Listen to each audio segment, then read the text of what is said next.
All right, we continue to follow breaking news. The Senate GOP has passed President Trump's mega bill after a marathon voting session, and Vice President JD Vance had to give the tie-breaking vote. I'm Scripps News' Andrew Rafferty, and you're watching On the Scene. We go now to our Washington correspondent, Steph Liebergen, who joins us live from Capitol Hill. Steph, this is that big, beautiful bill, as the president continually calls it. How did it get over the finish line in the Senate, and what happens now?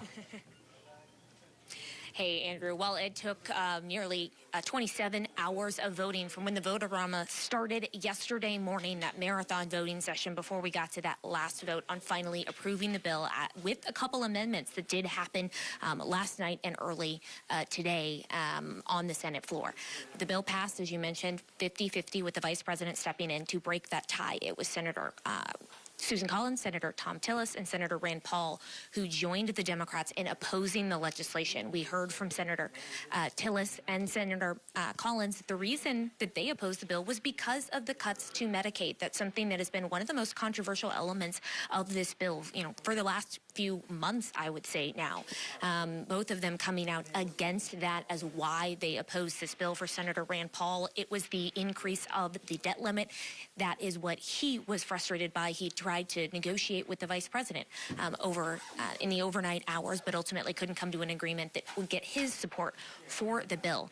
The Medicaid cuts, as I said, one of the more controversial issues. There's expected to be potentially millions of Americans losing their health insurance if this bill does pass as is and doesn't get further amended by the House. But Senator Markwayne Mullin from Oklahoma was asked about Senator Tillis and his very vocal objections to these Medicaid cuts and whether that's going to be a problem for Republicans on the campaign trail next year. Take a listen.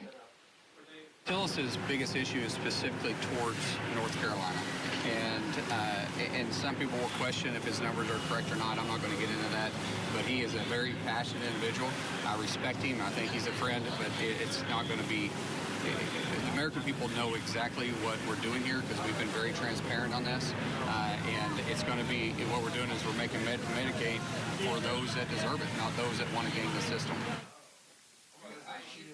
One of the big changes, adding work requirements to qualify for Medicaid. The bill also makes changes to the federal reimbursement rates, so the amount of money that states get in facilitating the Medicaid program.